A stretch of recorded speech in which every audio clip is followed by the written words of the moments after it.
Las siguientes empresas acompañan a Federico Galeano Estigarribia en Líderes.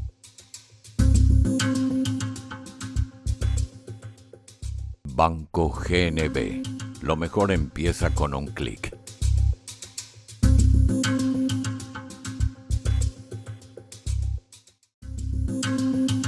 Gondwana. Más que agua. Una joya.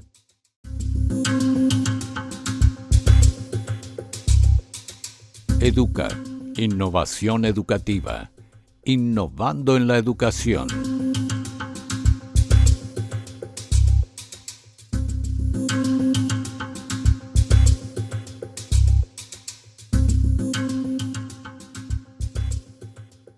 Señores, buenas noches. Soy Federico Galeano Estigarribia. Bienvenidos a Líderes. En el programa de esta noche, el líder invitado es el señor Nicolás Moraz, periodista argentino de extensa trayectoria en prensa, radio y televisión. Es conferencista internacional, divulga a través de sus conferencias las ideas libertarias por toda Sudamérica. Nicolás Moraz es fundador del sitio web Academia Libertaria y del canal de YouTube Los Liberales, canal que cuenta con 700.000 suscriptores y 160 millones de visitas. Con el invitado de esta noche vamos a conversar acerca de las ideas y filosofías libertarias. ¿En qué creen los libertarios y en qué no creen? Luego de la presentación del programa y de nuestros auspiciantes, conversamos con el señor Nicolás Moraz, aquí en Líderes, desde los estudios de Unicanal.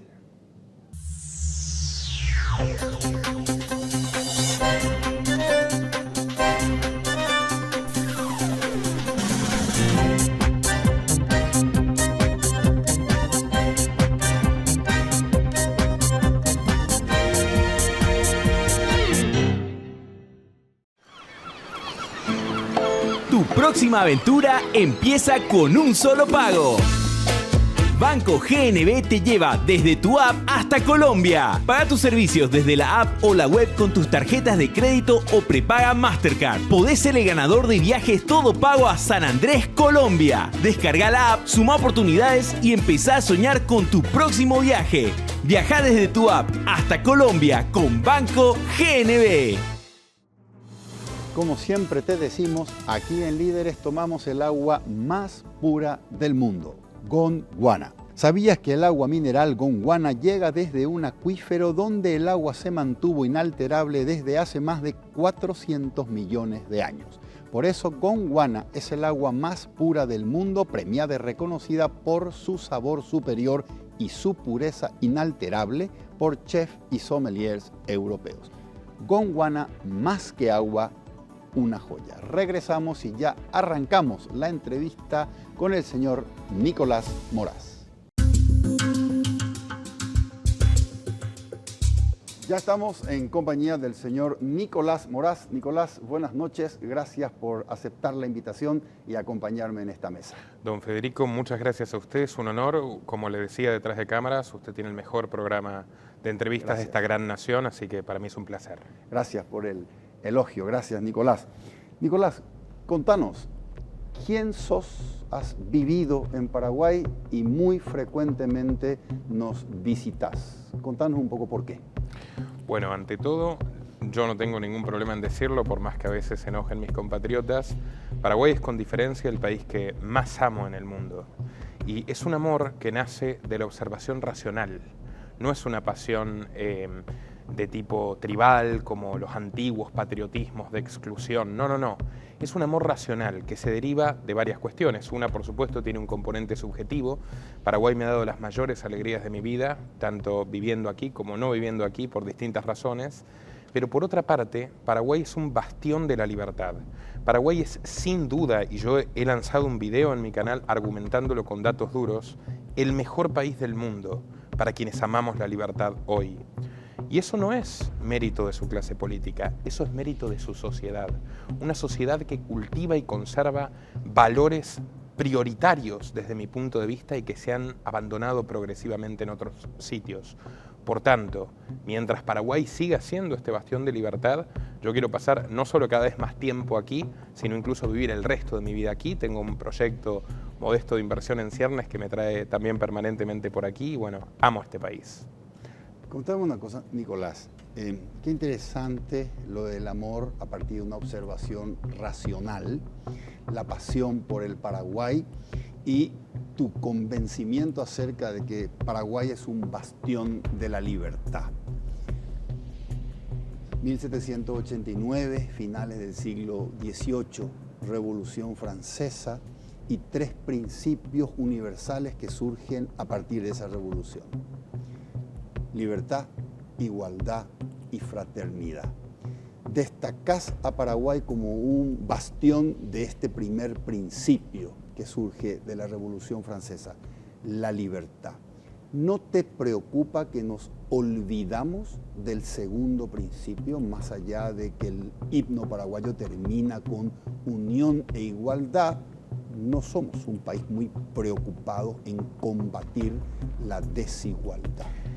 Por eso mismo, Paraguay es el país más libre, porque reza una máxima atribuida a Benjamin Franklin que aquellos que ponen la igualdad por encima de la libertad pierden ambas.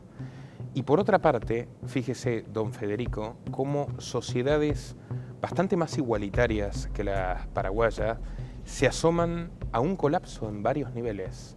Por ejemplo, Uruguay es un país que se pone a menudo como ejemplo de muchas cosas, pero observamos un vertiginoso crecimiento de los suicidios, de los homicidios, un envejecimiento demográfico totalmente contrario a Paraguay. Paraguay tiene una de las tasas de natalidad más altas, un estancamiento tremendo, pese a que Uruguay hace 20 años era mucho más rico que Paraguay. Sin embargo, Paraguay lidera el crecimiento latinoamericano hace 20 años. Fíjese esto. ¿De qué sirve el igualitarismo si Paraguay, a través de la libertad de mercado y el progreso que eso conlleva, ha reducido la pobreza de un 56% ominoso, una tasa africana, en el año 2000 a un 19%, que lo coloca en la mitad de pobreza que tiene Argentina, que fue un país históricamente más rico y atractor de migración paraguaya? Ahora el ciclo es inverso. Aquí vienen los inversores argentinos, los trabajadores argentinos, los emprendedores argentinos. Está por delante de Perú, de México, de Brasil, que tiene 27 puntos según estadísticas muy discutibles, de Colombia. Paraguay es un país que ha generado un cambio prodigioso, profundamente humanitario, ha sacado tanta gente de la pobreza de manera sostenible que difícil encontrar otra nación en este siglo que haya logrado una hazaña de estas características. Porque hace unos años, no sé si usted recuerda, nuestros colegas periodistas hablaban del milagro paraguayo y el milagro boliviano. ¿Qué pasó con Bolivia ahora? Al borde de una guerra civil, muchísima gente pobre, cepo cambiario, escasez de alimentos, una inflación total. Bolivia se basó en un modelo igualitario y colapsó por completo. Paraguay apostó al laissez-faire, al orden espontáneo, a que la gente haga, a que cada uno luche, no solo por su prosperidad, sino por la de sus seres queridos también. Y no se ha perdido el factor de la generosidad. Yo mostré en mi documental titulado Paraguay es el mejor país del mundo, y además podría ser una rica potencia, que tiene ahí una sorpresa final que desarrollo. Hay una organización inglesa que mide la generosidad de los países y lo hace con parámetros relativamente objetivos. ¿Cuánto gana la gente y cuánto dona para la caridad? Determinó que Paraguay es uno de los países, de hecho es el país más generoso del mundo en el año que se realizó esta medición, y en los subsiguientes se ha mantenido entre los primeros 5 del mundo, no de América. ¿Por qué? Porque al tener los impuestos más bajos, la gente tiene mucho más disposición de sus bienes. Y eso no significa, y esto demuestra de hecho, que eso no es que seamos egoístas, consumistas y frívolos. También tenemos disposición de recursos para ayudar. Eso es crucial. Son dos maneras de ver al mundo. Yo creo en la igualdad ante la ley. Por supuesto que creo en la igualdad ante la ley, gran conquista del liberalismo, fundamental. Y en todas nuestras naciones hay problemas con privilegios corporativos, con esto, con aquello. Pero en términos de igualdad absoluta, que es lo que proclamaron los jacobinos en la Revolución Francesa, es un imposible categórico. Somos individuos, cada uno de nosotros es un universo. Fíjese que el camino de la búsqueda de la igualdad no solamente termina aplastando la libertad, sino que termina con el genocidio. Las 300.000 personas que pasaron por la guillotina en la Vendée. Entonces, yo reivindico por sobre todo la libertad, y usted me preguntaba quién soy. Soy ante todo un liberal, alguien que cree que la libertad del individuo es el máximo valor moral en lo que refiere a la interacción entre las personas y es el mayor motor de progreso social que existe. Y soy un periodista que he realizado esta carrera de manera bastante particular, soy autodidacta, comencé en este oficio a los 16 años y he pasado 9 en medios de comunicación tradicionales, de hecho más, pues sigo viniendo cuando me invitan a la tele, a la radio o doy entrevistas en los diarios, pero luego 5, que son estos últimos 5, dirigiendo un canal de YouTube que se llama Los Liberales, que cuenta con 752.000 suscriptores y 160 millones de visitas y bueno, donde me acompaña un equipo de varias personas y es el fruto de haber experimentado lo que seguramente usted también conoce, que bueno, uno a veces se enfrenta con trabas, con condicionamientos y este espacio propio me ha permitido florecer en un género de periodismo que es al mismo tiempo muy riguroso y muy combativo. Yo le hago la guerra a todos los gobiernos, informativa por supuesto, y a todos los políticos de todos los colores, incluyendo los que se dicen liberales, que a menudo son los que más cercenan las libertades. Pues bueno, estamos acostumbrados a que en el mundo no todo es verdadero, ¿no? Muchas veces los discursos terminan siendo muy distintos, así que ese es mi... Nicolás, te definiste como soy un liberal. ¿Sos también un libertario? Sí, claro que sí. Bueno, el lenguaje es una construcción en constante movimiento, pero los liberales, bueno, nos hemos llevado una de las peores difamaciones de la historia. No solo porque muchos impostores utilizaron el rótulo liberal para justificar cosas injustificables, sino porque, bueno, tenemos muchos enemigos interesados en que se nos asocie a esos impostores. Voy a ser muy concreto. En los Estados Unidos comenzó a utilizarse la palabra liberal, puesto que el Partido Demócrata tenía algunos postulados de defensa del libre comercio, antiguamente eso cambió totalmente con Roosevelt, pero como les había quedado la palabra liberal, bueno, pasó a definir lo que hoy llamaríamos a un progresista. Entonces se empezó a utilizar libertarian, que viene del francés libertaire, y que tiene que ver también con la oposición a toda forma de gobierno coercitivo de Estado, o sea, tiene una raigambre anarquista, se empezó a usar libertarian para definir lo que antes era liberal. Y en muchos de nuestros países ocurrió lo mismo, porque los llamados partidos liberales, que originalmente tenían premisas liberales, bueno, luego han ido convirtiéndose en partidos atrapalo todo, que incorporaron otras ideologías, y la naturaleza de la política y del Estado en general es buscar más poder, es quitarle más recursos a la gente, es volverla menos autónoma, más sumisa, y lamentablemente eso también ocurre con los partidos llamados liberales y con los partidos llamados libertarios. Por lo tanto, yo soy un liberal, un libertario y un anarquista filosófico. ¿Qué significa esto? Por más que yo soy plenamente consciente de que no nos dejarán tener una forma de vida libre completamente de Estado, no significa que no se pueda, porque de hecho todas las civilizaciones, como demuestra el sociólogo Franz Oppenheimer, comienzan así, comienzan con el mercado, comienzan con la cooperación espontánea, con la gente que se agrupa en un mismo lugar. Luego aparece una entidad llamada Estado que dice te protegeremos de amenazas externas, seremos los garantes de que la gente no se mate entre sí, y curiosamente son las organizaciones que más personas han asesinado, son en la actualidad las organizaciones que más personas asesinan a través de guerras y de todo tipo de medidas funestas, que más personas inocentes se encarcelan, que más personas criminales se encumbran, que más secuestran, que más roban y saquean, en algunos lugares hasta el punto de quitarle a la gente su sustento, como en mi país, donde un productor agropecuario le entrega, don Federico, le entrega el 67% de lo que produce el Estado. Eso es casi un comunismo, eso es una esclavitud parcial, va directamente en contra de la dignidad humana. Entonces, ¿por qué digo que soy un anarquista filosófico? Pues todo lo que hago y todo lo que invito a la gente a hacer, la abstención electoral, en la Argentina en su día la desobediencia civil pacífica, la rebeldía fiscal coordinada, son formas en las cuales los privados nos defendemos. Yo creo en el sector privado, creo en el individuo, creo en el mercado, en la solidaridad. Creo, como en mi propia experiencia, que cada uno de nosotros en gran medida se educa por su cuenta, se vale por sí mismo, y quienes quieren convencerte de que un político te lo tiene que dar es porque básicamente quieren esclavizarse y aprovecharse de vos. Esa es mi posición fundante. Correcto, correcto. Dentro de estas creencias liberales o libertarias, cuyo foco es la libertad de las personas, ¿cuál es o hasta dónde llega tu idea de Estado, considerando que tiene que existir alguien que administre justicia, que tiene que existir alguien que proteja a las personas de problemas externos o internos y que cuide el orden y la paz social? ¿Hasta dónde llega un Estado a raya? Ok, según tu concepto, ¿y cómo queda dentro de tu filosofía liberal aquello de la necesaria igualdad de oportunidades? Hay millones de personas que no pueden acceder a una educación pagada ni tampoco pueden curarse porque no tienen dinero para la salud pagada. Por lo tanto, requieren de un Estado que le dé servicios públicos de calidad de educación y de salud para que las oportunidades no se limiten a aquellas personas que pueden pagar salud privada o educación pagada. Esa igualdad, no de resultados, sino de oportunidad, ¿cómo queda en tu filosofía liberal?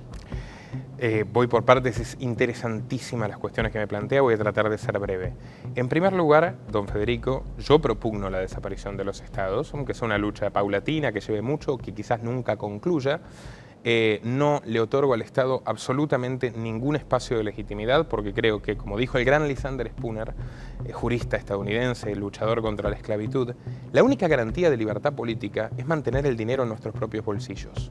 Pero si vamos a hablar del mundo actual y hacer un parámetro comparativo, la hazaña de Paraguay, que como le digo es el país que más ha crecido en América Latina y los datos duros son objetivos, que lidera anualmente, a veces queda segundo, a veces primero, el ranking de crecimiento, que más gente ha sacado de la pobreza de toda América y que demuestra que, lejos de esto ser un caos, una guerra civil permanente, la gente vive muy tranquila, por más que claro que crece la inseguridad, como en todos los países, el índice de homicidios es de los más bajos del mundo, todo eso se ha logrado ¿cómo? A través de un Estado que dejó hacer, a través de un Estado que la sociedad sabiamente ha sabido limitar, quizás teorizo, usted lo sabrá mejor que yo, cansada de largas dictaduras y ciclos autoritarios, quizás porque está en la naturaleza del paraguayo no obedecer a aquellos que lo quieren molestar o le quieren pedir cosas que no corresponden, pero lo cierto es que el Estado paraguayo tiene unas dimensiones muy pequeñas, del 11% del PBI, mucho menores que los países vecinos, y bueno, eso explica cómo ha progresado dramáticamente este país. Incluso a veces se propone como problema algo que es un milagro. Gente diciendo, uy, pero las calles están atestadas de autos. Paraguay es el país con mayor estaciones de servicio, gasolineras por habitante en el mundo. ¿Y eso por qué? Porque la gente puede comprarse autos con mucho más facilidad que en la Argentina o Chile, que es un país que lleva más años de estabilidad de los que lleva Paraguay, y aún así ya no crece, y aún así ha emprendido el camino del socialismo, que es el camino de la ruina. Y ahora le voy a contestar la gran pregunta que me ha hecho, porque es una de las mayores mentiras o engaños en los que hemos vivido, y que de hecho nos adoctrinan, no solo desde la educación, entre comillas, educación pública, sino también desde la privada, que a veces está regida o monopolizada por los ministerios de educación. ¿Cómo que existe una salud gratuita o una educación gratuita? Si eso se paga con impuestos, si el más humilde de los indigentes generalmente paga IVA, quizás aquí no del todo porque hay una gran informalidad, lo cual es excelente y ha ayudado a mantener la voracidad de los políticos a raya, pero hasta el más humilde paga IVA, y las oportunidades que el Estado le priva a esa gente. Durante la mayor parte de la historia, la educación fue totalmente privada y eso no significa que fuera costosa o excluyente. Fíjese que los estudios más interesantes que hay, por ejemplo, sobre Atenas, muestran que no había un solo analfabeto en la Grecia clásica, porque era una sociedad comercial, porque al mercado le conviene que la gente sepa que tenga habilidades específicas. Y voy a ir más allá. En la Argentina, un país que se ufana desde la Ley de Educación Pública Laica y Obligatoria 1420, pionera, un país que se ufana de la educación pública, incluso de la educación universitaria, que recibe a muchísimos extranjeros también que cursan allí, que ellos también pagan impuestos en la Argentina, viviendo ahí, todo lo demás. ¿Usted sabía que las pruebas PISA han demostrado que 6 de cada 10 chicos que terminan la secundaria en la Argentina, indistintamente si están en colegios estatales o privados, 6 de cada 10 no saben leer de corrido? O sea, se ha secuestrado un individuo porque es obligatorio y compulsivo. Desde los 4 años de edad, en la Argentina ya quieren hacer obligatoria la sala de 3, desde los 3 años de edad hasta los 18, se le han quitado los 15 años que la ciencia demuestra que tienen mayor capacidad de absorción de conocimientos para meterlos en una jaula, como yo le llamaba a la escuela, cárcel escolar. De hecho, yo no terminé el secundario, y lo digo sin ningún problema, y respeto mucho a la gente que sigue la formación académica, pero en mi caso fue así. Se los ha encerrado ahí para que después de 15 años no sepan leer. Esto lo explicó un gran pedagogo llamado Ivan Illich, que además fue sacerdote jesuita. Los jesuitas lo expulsaron de la iglesia. Un gran pedagogo, un gran creyente, un hombre de bien. Ivan Illich, que era un experto en enseñarle a leer a chicos pobres de comunidades humildes de Estados Unidos, Ivan Illich escribió un libro formidable que se llama La sociedad desescolarizada. Muy breve. En él explica que el sistema educativo, dominado por el Estado, no busca educar, busca adoctrinar. Por eso hay un gran esfuerzo en convencerte de tienes que morir porque tu gobierno te dice que mueras por tu patria, llegado el caso, que era el propósito original de Roca, con el que los hijos de inmigrantes en la Argentina se pongan un uniforme y sirvan a sus intereses, incluso dando su vida. Te enseñan ahora en la época del progresismo los valores que ciertas élites quieren por sus intereses, por sus negocios, por sus planes de ingeniería social. Hacen un gran esfuerzo en disciplinar, en convencer a la gente de la cuestión igualitaria, incluso de la ficción de que el Estado nos cuide y nos protege, cuando a veces el Estado nos depreda, nos oprime o hasta nos mata. Entonces es un aparato de adoctrinamiento, y quienes están en él, muchos de ellos profesores muy bien intencionados. Mi abuela era una gran profesora que me enseñó a leer en mi casa a los 4 años.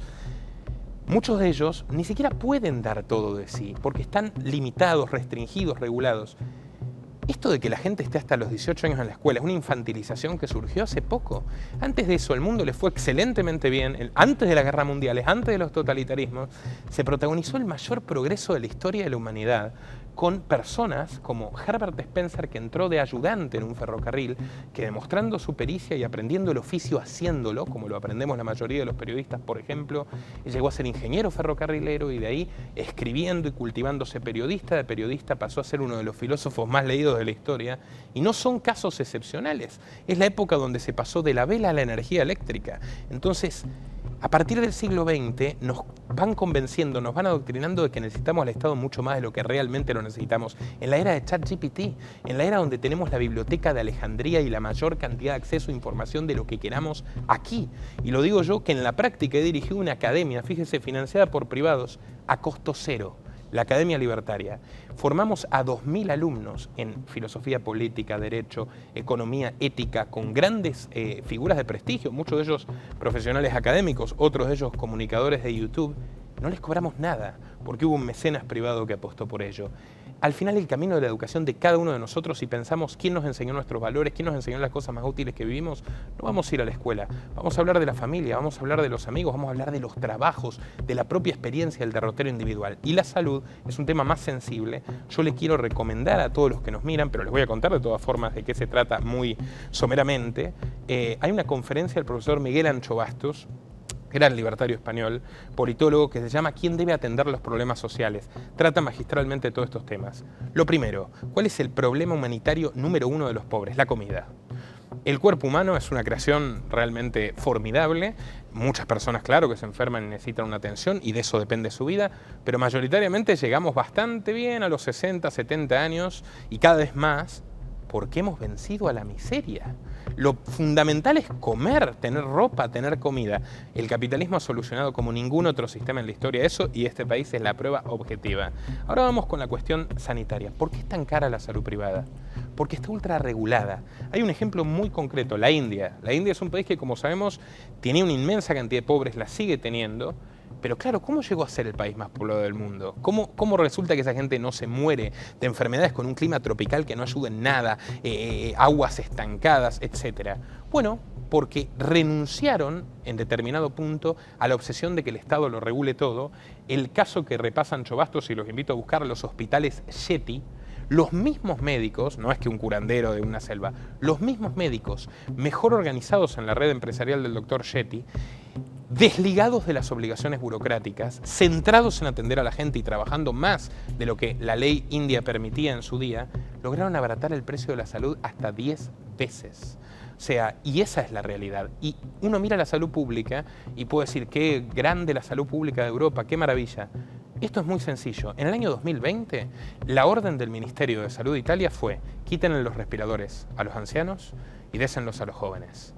¿Qué inteligencia hay allí? Uno dice, están salvando a los jóvenes porque tienen más por vivir. No, pero ¿cómo es esto? Si la gente que más tiene en riesgo y más necesita los respiradores son los mayores, que son los que aportaron toda la vida impuestos confiscatorios para que el Estado no los deje morir y el Estado los está condenando a la muerte. Claro, porque hay una lógica de ingeniería social. Europa está muy cerca de la quiebra por las pensiones estatales, por los desempleados sostenidos por el Estado, ha atrofiado la cultura de su gente, está siendo demográficamente reemplazada, incluso porque los europeos indolentes han aceptado un grado de opresión infinito, muchos han huido, muchos se están instalando aquí como bastión de libertad, caso que trato también en mi documental sobre Paraguay, y ahora resulta que cuando envejeces eres un costo y que cada vez se están extendiendo la edad jubilatoria. Claro, esa es la perversión del gobierno. Te obligan a aportar para una jubilación tuya, para una salud en tu futuro, y cuando se cansan de ti te desechan. Al fin y al cabo, nosotros estamos solos referidos a los gobiernos, pero no estamos solos porque tenemos familia, porque tenemos amigos, porque tenemos trabajo, tenemos cerebro, y a la gente habría que darle educación financiera para que aprenda a ahorrar, y de hecho mucha gente lo sabe sin que nadie se lo enseñe, para su vejez, para los momentos de enfermedad. Y aquí mismo yo he visto las hamburgueseadas solidarias, cómo la gente se organiza para sufragar operaciones, cómo el país entero se moviliza para pagar remedios. Si le sacáramos el yugo del Estado a la medicina privada, si permitiéramos que prospere, que haya medicina comunitaria también, cooperativa, solidaria, si se restringiera esa burocracia y se le permitiera, digamos, un espacio más amplio al individuo, le aseguro que los problemas de la salud pública mejorarían. Y otro ejemplo muy claro, muchos países tienen en la salud pública, donde los médicos se ayornan, se aburguesan, como muchos empleados públicos, se sindicalizan, trabajan poco, hacen huelgas, abandonan a los pacientes. Lo vimos en la Argentina, unas tasas de mortalidad altísimas, el doble o el triple que en la salud privada. Bueno, me parece muy ilustrativo de que a veces, que es muy bonito decir que todos tengamos salud, que todos tengamos educación, pero al final es bastante utópico. Prefiero el camino de apostar por la libertad sin dejar de lado la solidaridad, como una vez más el crecimiento paraguayo, por más que no sea un modelo libertario perfecto, ilustra que se puede. Nicolás, la semana pasada estuvo aquí el doctor José Ocampos. Él es un activo militante político, él es de la Asociación Nacional Republicana Partido Colorado. Orgullosamente él se define como seccionalero, que sería en la Argentina un puntero político en constante contacto con las bases.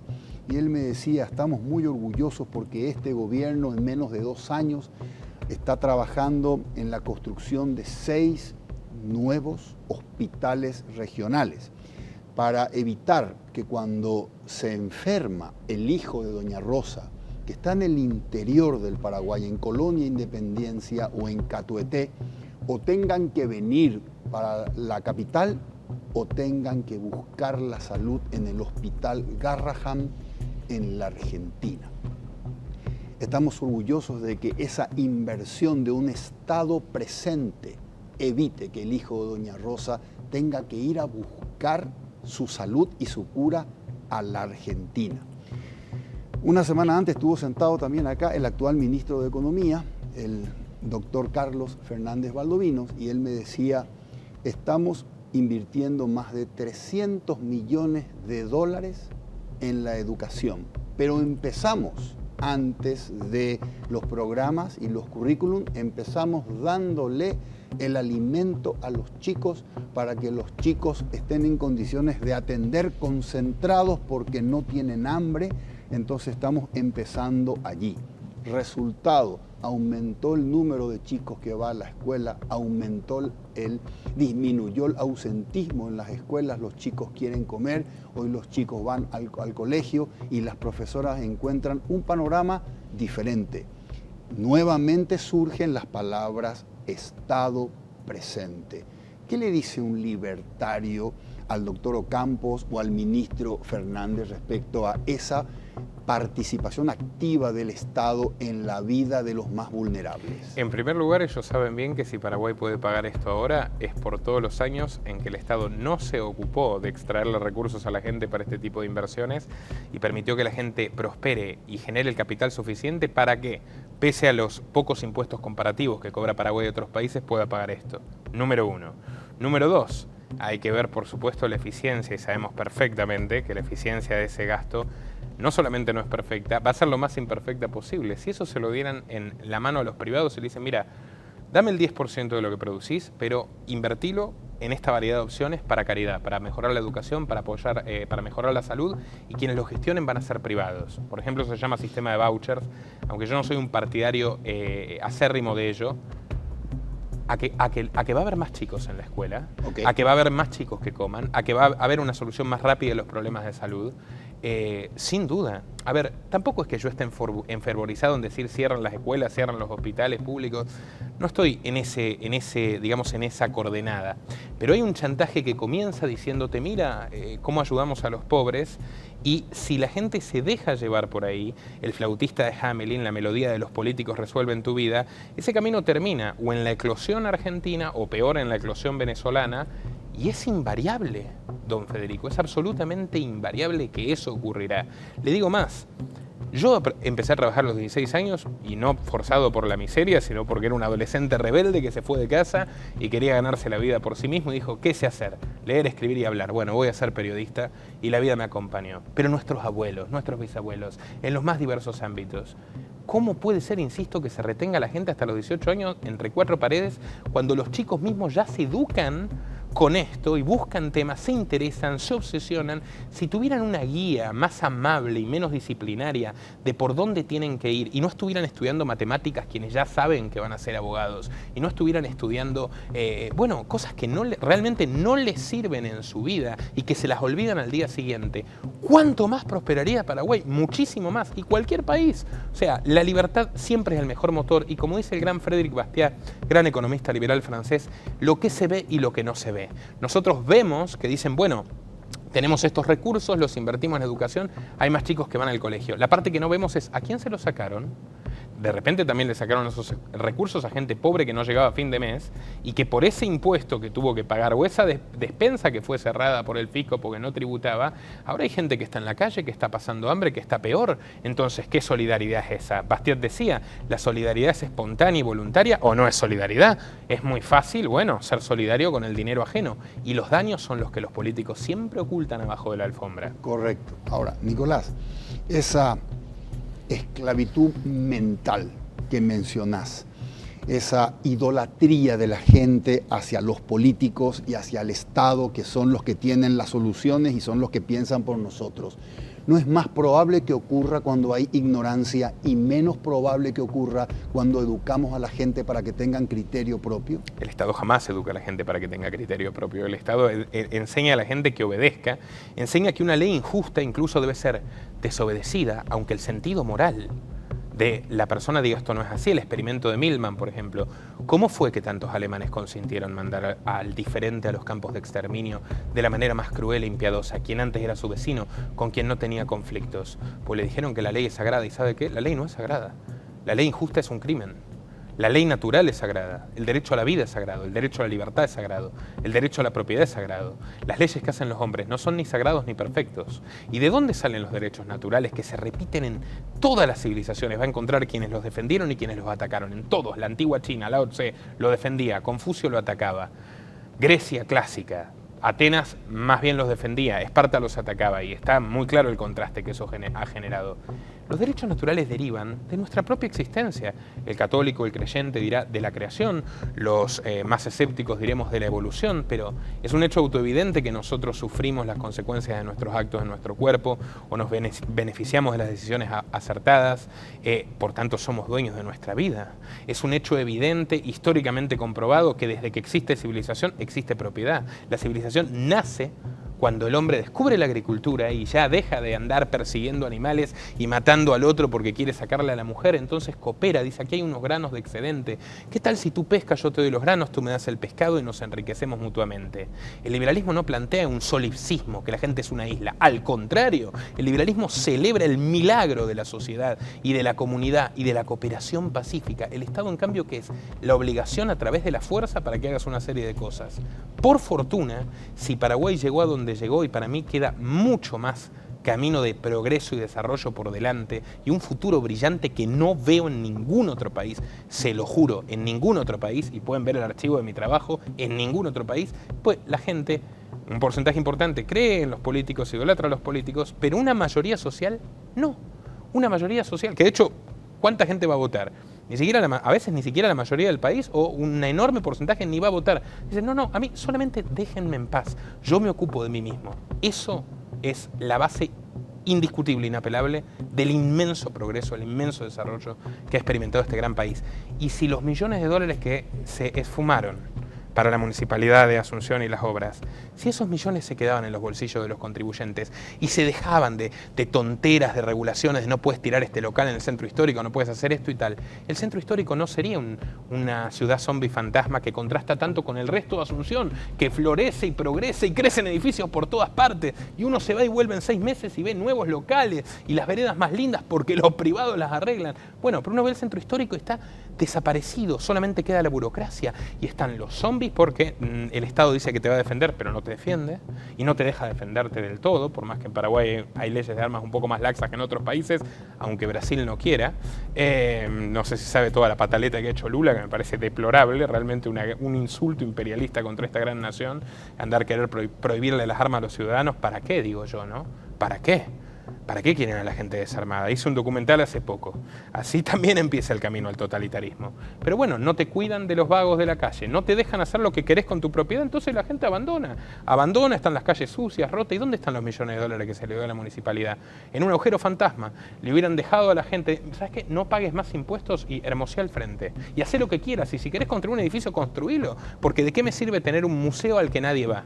¿De qué me sirve tener un museo donde la gente huye, donde van quedando el bolsi, el lido y toda la burocracia y el resto de la empresa privada se repliega y los chespis toman las calles y la gente decente tiene miedo? El Centro Histórico de Asunción es el ejemplo de que los recursos están mejor en el bolsillo de las personas. Hay que permitir que cada uno haga lo mejor para su propiedad porque cada uno sabe, conoce su negocio, conoce su propiedad, conoce sus intereses, lo de su familia, mucho mejor que un burócrata o un planificador central que lo que sí sabe es agarrar esa plata e irse de viaje al Caribe con su novia. Ok.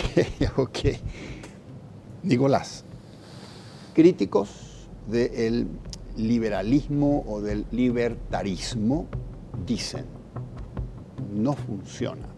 No funciona el ultraindividualismo, no funciona el capitalismo de laissez-faire, no funciona las desregulaciones o la ausencia del Estado, porque generan una anarquía en donde no hay ni orden ni paz social.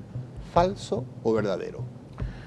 Completamente falso al punto que ¿cuántas mafias hay comandadas por policías y ministros en todos nuestros países? Y acá van a venir los progres. A veces a mí se me revuelve el estómago cuando algunos de estos pocos progres que hay en Paraguay, que hay que buscarlos con lupa, dicen Paraguay es tan malo, es tan terrible. Y yo digo, venite a vivir a Argentina un rato, ¿eh? Venite y a ver qué decís. Porque es muy fácil hablar cuando no se vio otros países. Este país es glorioso, es magnífico. Y quienes dicen, no, tendría que ser como Europa, los políticos europeos no roban, no tienen ni idea de lo que están hablando. Mire, don Federico, yo me gano la vida y pago 10 sueldos biografiando políticos de la manera más rigurosa. He hecho la biografía más vista del mundo sobre Joe Biden y he hecho otra en 2 capítulos enteros sobre Donald Trump. Lo he hecho con Macron, con Pedro Sánchez, con Netanyahu, con el rey Carlos de Inglaterra, los sucesivos primeros ministros de Inglaterra. O sea, con Putin, no hay país que no hayamos abordado. Todos los políticos tienen el patrón común, el común denominador de, en algún momento pertenecieron al índole del delito privado. Esto es increíble, pero es así. Han cometido delitos antes de llegar a ser políticos, han manifestado comportamientos psicopáticos. No se llega a comandar una estructura tan opaca de otra forma. Y todos, absolutamente todos, han robado de manera colosal. O sea, lo que ha hecho el hijo de Joe Biden, Hunter Biden, o el propio Trump con el tráfico de influencias, o Pedro Sánchez con su esposa, que ni siquiera terminó, mire, la educación pública europea, ni siquiera terminó la universidad y la pusieron de catedrática dando un máster de cómo captar fondos públicos, extorsionando empresas para hacerle favores a cambio y dándole millones de euros a la familia presidencial, y el hermano de Sánchez tiene un castillo en Portugal y es soquetero. En Argentina diríamos ñoqui, un tipo que tiene un sueldo público y que jamás se presentó a la oficina donde trabaja y vive en un castillo. O sea, no hay lugar donde los políticos no sean corruptos, porque en sí el hecho de quitarle a alguien lo que es suyo y administrarlo según tu criterio, que no lo produjiste ni te esforzaste para tenerlo, es un delito. Y quien está dispuesto a hacerlo no tiene, por más que diga bellas palabras de la humanidad, no tiene un respeto por el otro, sino que tiene un enorme interés por su propio bien. Y esto lo demostró un Nobel de Economía llamado Buchanan a través de la teoría de la elección pública. Ok. Nicolás, siglo XVII, Thomas Hobbes Leviatán. La anarquía es peor que un Estado fuerte y absoluto, porque en la anarquía no sabemos a quién tenerle miedo y le tenemos miedo a todo el mundo. Es mejor vivir sabiendo a quién tenerle miedo, y ese es el Estado fuerte y absoluto. Siglo XVIII, 1700, la Ilustración, Rousseau, el contrato social. La mejor forma de convivencia es darle prioridad absoluta a la libertad de las personas y a la búsqueda de su felicidad, pero también entendiendo, respetando las regulaciones autoimpuestas en búsqueda del bien social, del orden y de la paz. Thomas Hobbes, no. El contrato social, Rousseau, no. Qué maravilla es estar hablando de estas cosas en televisión. Realmente me saco el sombrero y lo felicito. Realmente, fíjese cómo se ha caído la calidad en los medios. Desde cuando no se nombra a Rousseau o a Hobbes en la televisión. Lo felicito de verdad, don Federico. Mire, Rousseau, decía el gran Voltaire, contemporáneo suyo, Rousseau era un personaje muy excéntrico. Tiene un libro formidable sobre la educación que se llama Emilio. Era un pedagogo. Sin embargo, sabe que abandonó a todos sus hijos en un orfanato. Decía el gran Voltaire, un escritor de la misma época: cada vez que leo a Rousseau me dan ganas de ponerme en cuatro patas y ladrar como un perro. No hay fe en la humanidad. Rousseau dice el buen salvaje, idealiza la época de las cavernas con una ignorancia deliberada, en realidad ocultando que él sabe perfectamente que antes de que haya mercado, antes de que haya individualidad, derechos individuales, cooperación pacífica, sabía perfectamente que lo que había era gente rompiéndose la cabeza con una piedra. La verdadera ley de la jungla era esa. Y él dice el buen salvaje, y la civilización ha corrompido a la gente, dice Rousseau. Entonces tenemos que tener ese contrato social que nadie firmó. Escribe el gran jurista Lysander Spooner al respecto en La Constitución sin autoridad. Yo no firmé ese contrato. No lo firmaron mis padres tampoco. Y de hecho, los políticos, que son los supuestos responsables, fedatarios de que se cumpla, son los primeros que lo violan una y otra vez, lo dicen en el contexto de la Guerra de Secesión estadounidense. O sea, ¿de qué contrato me hablan? El concepto rusoniano de la voluntad general es el que inspira la vanguardia comunista. O sea, saltamos de la democracia ficticia de Rousseau, que ni siquiera pues, es una aristocracia, o sea, los iluminados que tienen que interpretar la voluntad general y regir el contrato social sin que nadie lo haya firmado, sin que nadie consienta, pisoteando las cabezas de todos, esos van a ser lo que nos salven del colapso. Las ideas de Rousseau fueron las que mataron a 300.000 personas en la guillotina. Las ideas de Rousseau son las que se fueron elaborando y reelaborando hasta construir el comunismo, el nazismo, todos los genocidios que hemos visto del siglo XX, que se basan en la idea de la autoridad sagrada del Estado y de que el Estado es necesario para evitar el mal cuando el Estado produce mucho peores males. Dígame, ¿necesitamos Estado porque hay delincuentes? ¿Hay gente mala? ¿Hay un porcentaje de la población, 5, 3, 2%, que le gusta vivir de lo ajeno, atacar a la gente? ¿Y por qué tenemos Estado y policía y sigue habiendo delincuentes? ¿Y por qué en los lugares donde hay más Estado y más policía, como Venezuela, hay más delincuentes? Privados también. O sea, no solamente delinque el Estado, delinquen los delincuentes también. Y ahora lo más importante, si existe gente dispuesta a robar al otro o a matar, ¿cómo le vamos a dar poder a unas personas que son tan iguales a nosotros, tan humanas como nosotros? ¿Y cómo le vamos a dar el poder de decidir quién es libre y quién está encerrado, quién vive y quién muere por su divino capricho, interpretando la voluntad general? Totalmente en contra del contrato social, totalmente a favor de la idea de asociación voluntaria, que es la que realmente se reflejó en la realidad y el surgimiento y el progreso de nuestra especie. Y usted me mencionaba Hobbes, y bueno, claro, esos son los argumentos que utiliza la tiranía. No hay ni la suma de todo, mire, escuche, esto es un dato objetivo, Cato Institute, ni la suma de todos los homicidios cometidos por privados en el planeta equivale al 5% de las personas que asesinan los estados, desde Estados Unidos hasta la China comunista o el Estado de Israel, hoy. En el año 2024 se hizo esta medición. Ni el 10% de los crímenes que cometen los estados los comete la gente común. Y por otra parte tenemos la seguridad privada en la vida real. O sea, ¿quién aquí no tiene o cámaras, o la cerca eléctrica, o un arma en su casa, o pagan un guardia entre varios vecinos, cosa que acá se ve en Paraguay y que realmente yo creo que incide en que comparativamente sea uno de los países más seguros de la región, a diferencia de otros como la Argentina, donde usted no sabe que está prohibido tener cerca eléctrica. Está prohibido que los guardias privados tengan un arma en la mayoría absoluta de los casos. Y nuestras estadísticas son horrorosas. Y ahí la gente entra a la casa de los argentinos y le roba y la toma de rehén. Me ha pasado a mí directamente. Y eso acá no se estila tanto, porque aquí hay un poquito más de espacio para que la gente se defienda por sí misma y se asegure por sí misma. El miedo al otro es el dogma con el cual nos dividen y nos manejan, como decía Maquiavelo, divide y vencerás. En Europa se ve muy claro. Europa, que fue luz de la civilización en muchas cosas, pero también sitio de los experimentos más barbáricos, ahora tenemos la mitad de la población odia a los inmigrantes.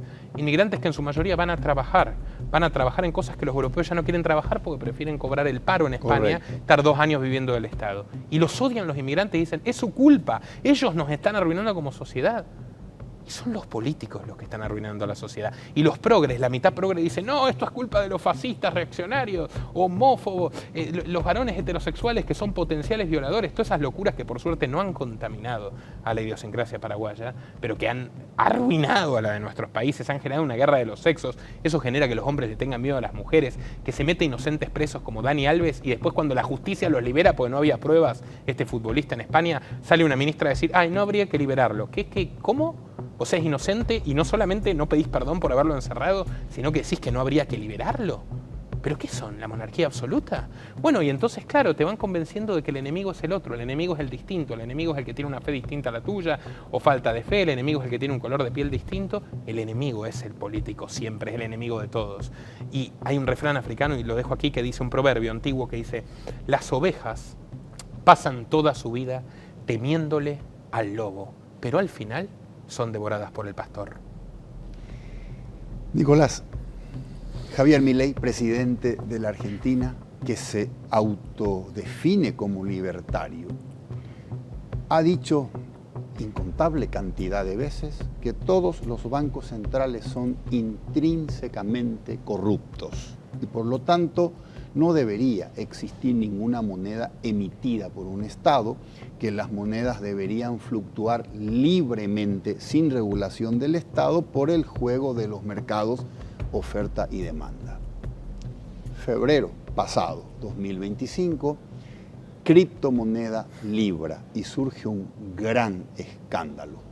Te pregunto, Nicolás, si el escándalo de la criptomoneda Libra no demostró que algunas ideas libertarias apuntan a utopías ingenuas que terminan en una distopía, porque en los mercados hay tiburones que dejan sangre para ganar dinero a costa de dejar a mucha gente en la miseria, y lo comprobó Libra. Javier Milei quedó víctima de su propia ideología, creyendo en utopías ingenuas, ¿o no? No, en absoluto. Javier Milei es una suerte de demiurgo, es una pesadilla que nos toca a los libertarios de buena fe que hemos luchado por esto durante años. Perdón, Javier Milei es una pesadilla que nos toca a los libertarios. La leche en la Argentina hoy es más cara que en los Estados Unidos. Argentina se ha convertido en el país más caro de América Latina, que en el más caro. Subió absolutamente todos los impuestos, mantuvo el cepo hasta que el Fondo Monetario Internacional le exigió sacárselo, fondo al que dijo que nunca acudiría porque la deuda es inmoral, y ahora ha endeudado todavía más a los argentinos. Y todos sabemos perfectamente que los que seguimos el fenómeno de manera objetiva sabemos que esto termina mal. Está haciendo peronismo con retórica libertaria. Ahora, ¿qué hizo Javier Milei? Lo que hizo, yo tengo la biografía crítica más vista de Milei en mi canal, perdone la autopromoción, lo conozco en persona, he tenido amigos en común, me he insultado públicamente, así que tenemos una cercanía. También con Alberto Fernández, Alberto Fernández también me insultó públicamente, el anterior presidente, así que me siento modestamente orgulloso, medallas que carga un periodista. Ahora, este caballero estafaba antes de ser político, de hecho, con estas cuestiones de cripto, y siguió estafando después, ahora ungido por una investidura presidencial que él antes, cuando era un poco más coherente, decía: el presidente es el jefe de una mafia. Y sí, él se ha convertido en el jefe de una mafia y actúa como tal. Ahora analicemos qué pasó con Libra. Un montón de gente que quiere hacerse rica rápido y fácil pone su dinero voluntariamente porque un estafador llamado Milei, que es un estafador político y cuya influencia es mundial, viene de ser presidente de Argentina, valida una estafa, entonces va apuesta a la estafa porque un presidente le dijo que apuesta a una estafa, lo hace voluntariamente y pierde su dinero. Yo le voy a contar una estafa mucho peor, que es cuando los políticos argentinos, concretamente el ministro Domingo Cavallo, que Milei decía que era el mejor ministro de la historia argentina, decidieron robar absolutamente todos los ahorros de los argentinos y ordenarle a los bancos que no se los devuelvan a través del famoso corralito. Aquí, por suerte, no ocurrió de forma generalizada, pero corríjame si me equivoco, ocurrió puntualmente con el banco alemán, regulado por el gobierno, con moneda fiduciaria. En aquel país, dólares y pesos, aquí guaraníes. Uruguay tuvo un efecto similar también, pesos uruguayos. ¿Cómo es eso de que la gente estuvo ahorrando toda su vida y trabajando duramente para que venga un ministro, entre comillas, liberal como Caballo y le diga tus ahorros no son tuyos? Nunca hubo tantos suicidios, nunca hubo tantos ACVs ni infartos en la Argentina como en aquella época. Y cuando la gente salió a protestar a la plaza, la mataron a palazos. No estamos muy lejos. Entonces, la estafa y la estafa de la inflación, mire lo que son los dólares. O sea, los estadounidenses lo saben bien. Votaron a Trump para que reduzca la inflación y con sus políticas la está aumentando dramáticamente. Hoy cuesta el doble llenar un carrito en Estados Unidos que en el año 2000, porque aunque el dólar se evalúe solo 4% y no 48%, como la moneda argentina con Milei hoy, 4% anual es 4 un año, y otro año, y otro año, y otro año, y tu poder adquisitivo se va achicando, y achicando, y achicando, y por eso también hay mucha gente desesperada por decir, a ver en qué invierto que proteja mi esfuerzo, lo que le quiero dejar a mis hijos.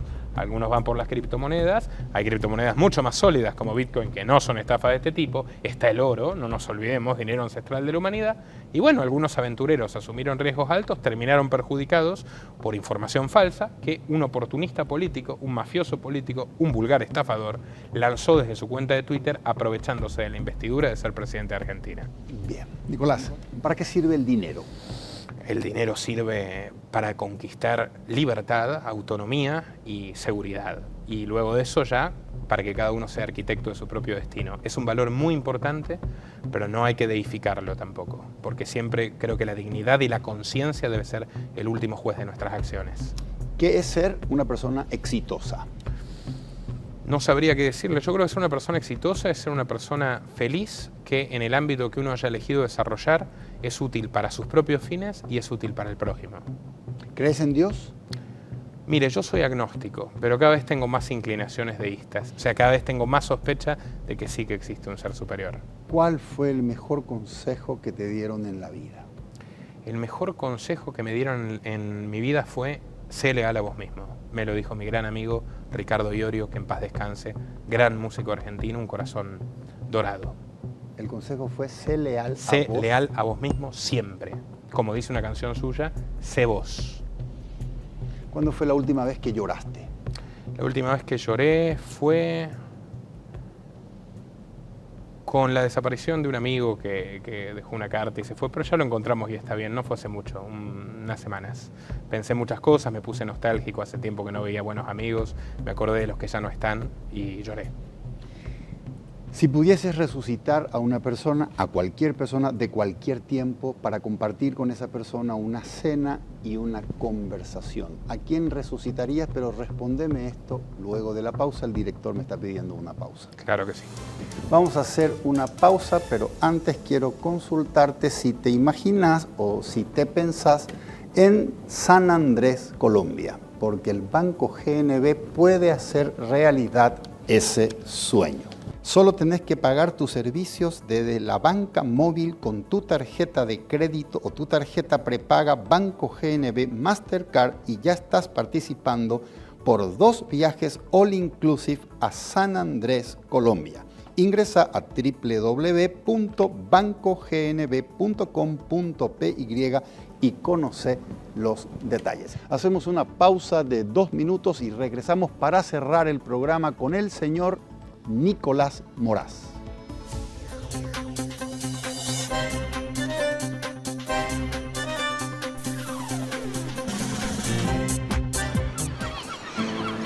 Tu próxima aventura empieza con un solo pago. Banco GNB te lleva desde tu app hasta Colombia. Paga tus servicios desde la app o la web con tus tarjetas de crédito o prepaga Mastercard. Podés ser el ganador de viajes todo pago a San Andrés, Colombia. Descarga la app, suma oportunidades y empezá a soñar con tu próximo viaje. Viaja desde tu app hasta Colombia con Banco GNB.